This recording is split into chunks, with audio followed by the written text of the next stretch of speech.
Assalamualaikum warahmatullahi wabarakatuh. Ketemu lagi dengan aku Zahra Putri Syawalia di Zahra Is Channel. Pada video kali ini aku akan membahas materi tentang perjuangan bangsa Indonesia menuju kemerdekaan. Simak terus videonya. Di Indonesia memiliki dua faktor. Yang pertama, faktor eksternal yang meliputi berkembangnya kepercayaan yang dilahirkan dari ajaran Kopernikus bahwa dunia ini bulat, tidak datar sebagaimana ajaran yang berkembang sebelumnya.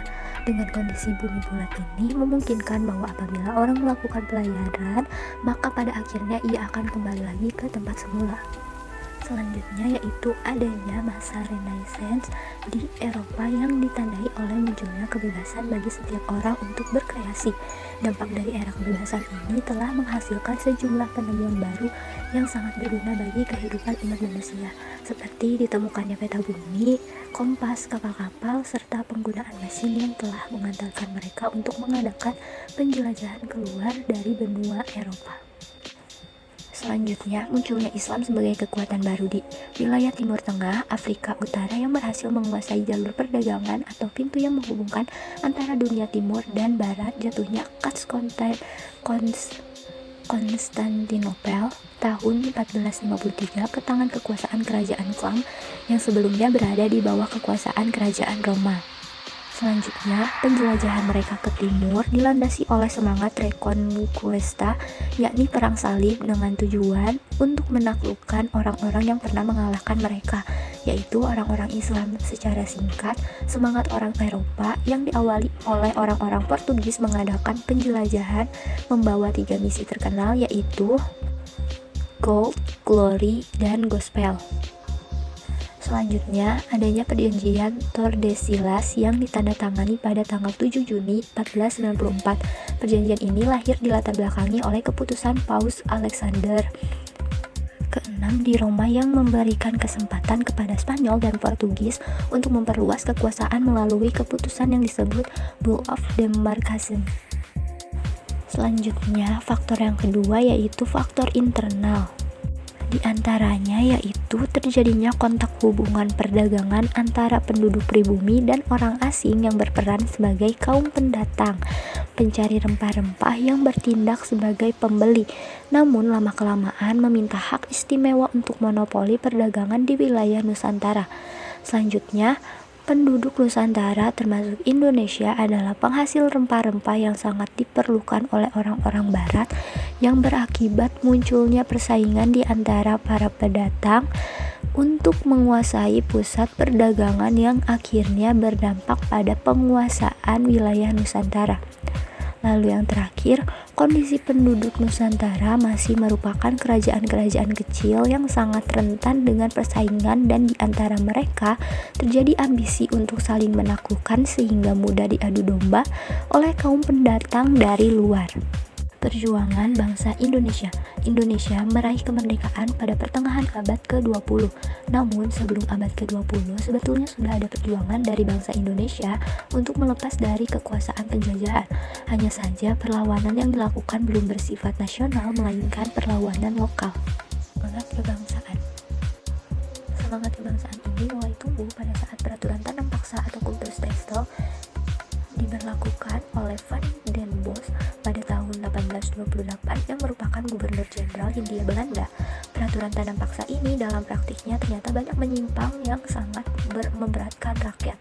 Kemudian muncul suara-suara simpati yang ingin membela rakyat di Nusantara. Pada akhirnya pemerintah Belanda menjalankan politik balas budi yang terbukti dengan dibangunnya sekolah-sekolah, rumah sakit, irigasi. Namun hal itu ternyata bukan untuk kepentingan masyarakat Indonesia melainkan untuk kepentingan Belanda sendiri. Sejak inilah muncul kesadaran berbangsa dan bernegara. Abdul Karim Pringgodikdo membagi masa perjuangan kebangsaan di Indonesia atas 5 dimensi, yakni pergerakan politik, pergerakan serikat pekerja, pergerakan keagamaan, pergerakan wanita, dan yang terakhir pergerakan pemuda. 5 dimensi pergerakan pada masa penjajahan Belanda ini dibagi lagi menurut kurun waktu sebagaimana berikut. Yang pertama, masa 1908 sampai 1920. Ada 3 jenis pergerakan politik pada masa ini sebagai berikut. Organisasi-organisasi Indonesia yang terdiri atas Budi Utomo, Sarekat Islam, perkumpulan-perkumpulan berdasarkan kedaerahan. Yang kedua, perkumpulan campuran, yakni bangsa Indonesia dan bukan bangsa Indonesia, seperti Insulinde, National Indies Parties, dan lain-lain. Dan yang ketiga, perkumpulan campuran yang bertujuan Indonesia tetap dalam ikatan dengan negeri Belanda. Selanjutnya, pada masa 1920 sampai dengan 1930, pergerakan politik di Indonesia meliputi Partai Komunis Indonesia, Sarekat Islam Budi Utomo, Perhimpunan Indonesia, Study Club, Partai Nasional Indonesia, perkumpulan yang berdasarkan kedaerahan, dan golongan berdasarkan keagamaan. Sedangkan pergerakan politik pada masa 1930 sampai dengan 1942 meliputi Pendidikan Nasional Indonesia, Partai Indonesia, Gerindo, Partai Persatuan Indonesia, Budi Utomo, Partai Rakyat Indonesia, Persatuan Bangsa Indonesia, Partai Indonesia Raya, PSH, Paril, Penyedar, PIL, dan PSB. Kedua, perkumpulan berdasarkan kedaerahan, golongan berdasarkan keagamaan, GAP, dan majelis. Tantangan bangsa Indonesia di era reformasi dan pasca reformasi.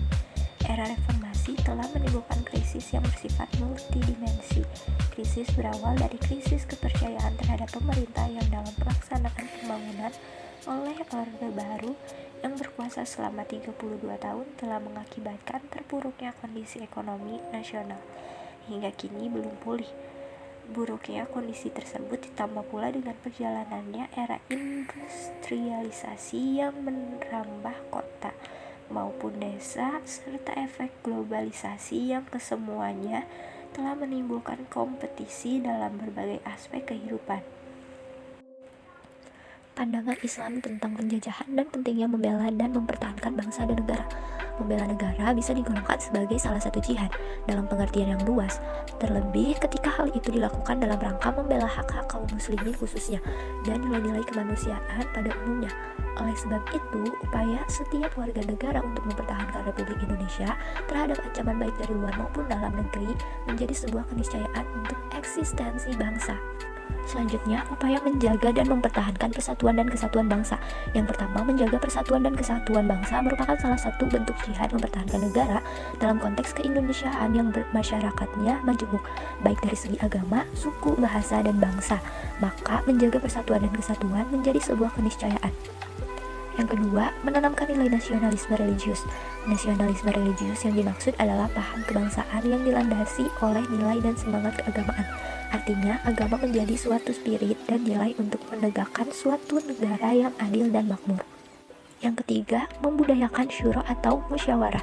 Musyawarah dapat berarti mengatakan atau mengajukan suatu pendapat. Dengan kata lain, keputusan musyawarah tidak dapat ditetapkan untuk mengabsahkan perbuatan yang akan menindas pihak lain dan tidak sejalan dengan nilai-nilai kemanusiaan. Yang keempat, memperjuangkan keadilan atau al-adalah. Dalam memanage pemerintahan, keadilan atau al-adalah menjadi suatu keniscayaan sebab pemerintahan dibentuk antara lain agar tercipta suasana masyarakat yang adil dan makmur. Yang kelima, menjaga prinsip kebebasan atau al-huriyah. Kebebasan merupakan hak setiap manusia yang diberikan Allah Subhanahu wa Ta'ala. Tidak ada pencabutan hak atas kebebasan kecuali di bawah dan setelah melalui proses hukum. Namun demikian, kebebasan yang dituntut oleh Islam adalah kebebasan yang bertanggung jawab. Kebebasan di sini juga bukan berarti bebas tanpa batas maunya sendiri, melainkan kebebasan yang dibatasi oleh kebebasan orang lain.